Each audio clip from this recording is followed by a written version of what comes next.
Sexy showgirls, a swinging score, and an incredible real-life story about a teenage boy who conned the world. We're here at Rehearsals for Catch Me If You Can to find out about the spring's hottest new musical.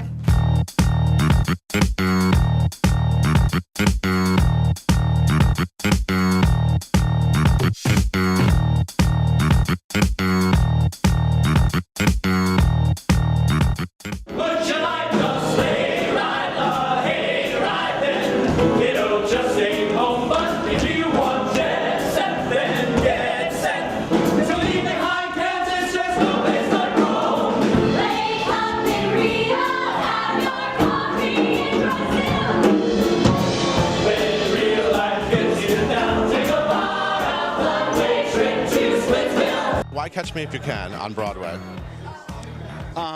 It's glamorous, entertaining, and a sweet, sweet story, but it's the kind of thing that appeals to us. What do you love about this story? Yeah, I've loved this story from the second I read it. I always believe that. I think you get something and you sit down and you read it, and just if there's an honest, emotional, instantaneous reaction to the script, you go with it. I think it's such a great story of redemption. Like, here this guy, he has this glamorous life, he's stealing, living life large, and then he falls in love and he's feeling empty. He ran away because he wanted to have sex. His hormones were raging, as Frank will tell us, and he ran away because he wanted to get it on with girls. And he did.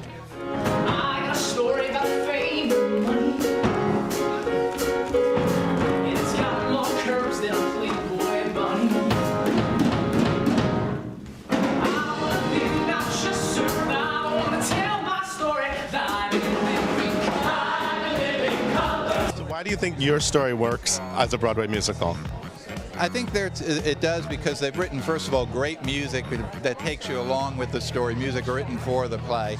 And the story is more about the relationship between my father and the FBI agent who was my friend for 30 years till he passed away.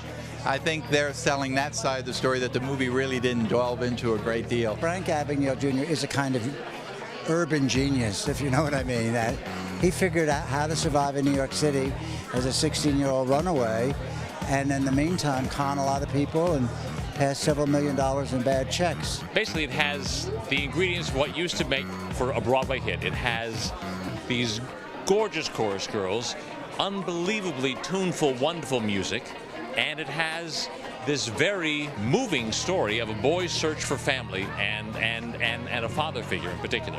I mean, it's fabulous. You couldn't come up fictionally with a story more far-fetched than this. Now, Norbert, we all loved you as a con man in Dirty Rotten Scoundrels, but you've gone straight. I've gone straight, as it were.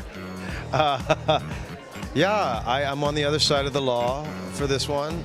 You're still singing and dancing. They still make me sing and dance.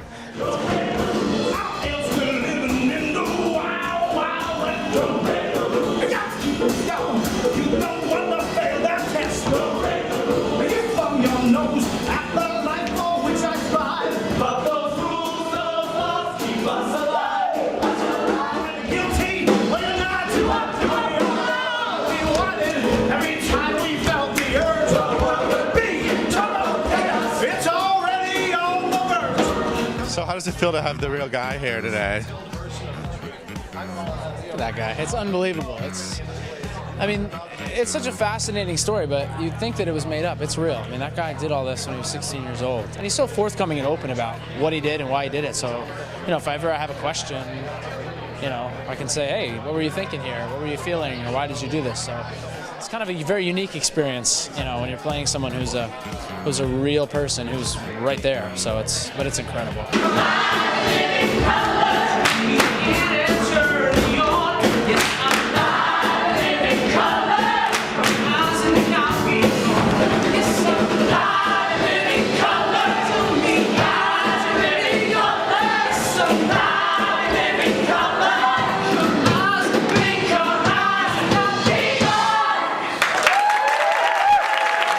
It's a real theater score, very accessible, and they're songs, as opposed to, I think I'll go to the grocery store, I need a quart of milk kind of songs. How do you write such catchy songs? I mean, what is it about you two? We wouldn't want to put a song out there unless it was felt like something you want to hear and you want to sing, and we kind of become the audience right away as we're writing, and we kind of write the kind of stuff that we would want. I don't know. I mean, thank you for saying that. Mark and Scott, they write music in this show, and I mean, that it doesn't sound like necessarily theater music. It sounds like Fly Away, Carrie song. I swear it could be on the radio now. It could have been a hit song in the '60s, and that the music has that kind of feel to it.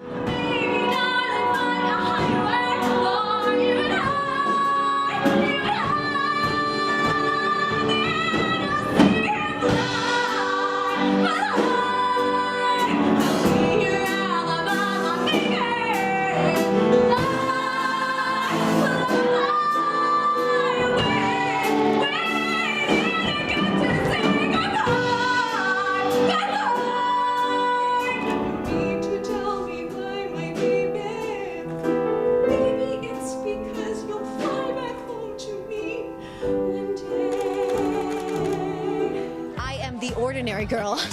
I am not the glamorous legs girl, as you can see. Are you making Broadway sexy again? That's trying how to bring we're glamour trying. back. Glamour doesn't Broadway need some glamour? Yeah, that old expression, the tired businessman. I mean, this is a show.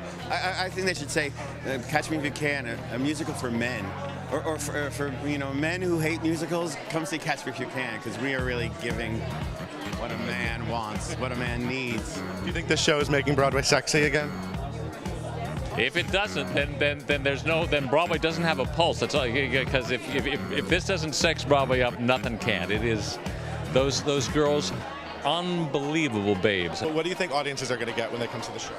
Oh, they're going to be dazzled by these dancers. I keep telling all of my friends, wait until you see these dancers, these women. There's 10 of them to begin with, and they're all more gorgeous than the next one. And the guys are not too hard to look at either. I think they're going to come away listening to amazing songs, and they're going to be stuck in their heads. I warn you, the songs are going to be stuck in your heads.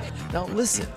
Those are the 10 most beautiful women in this show in New York right now. I mean, the legs are this long. It's unbelievable. We haven't seen legs like that since Busby Berkeley died, you know? I don't look at them. I'm a married man now, you know.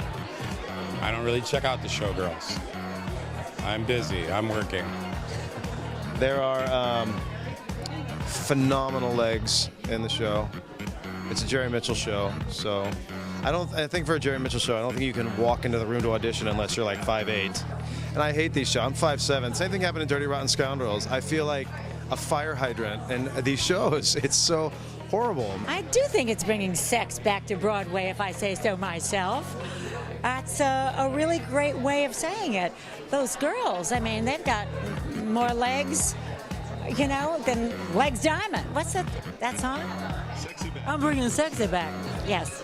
Things look better from up, so buckle up, let's go, from Timber to Tokyo, from those happy to Vegas, yeah, just is the only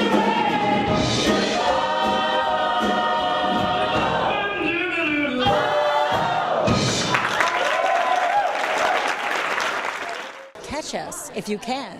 Sexy back.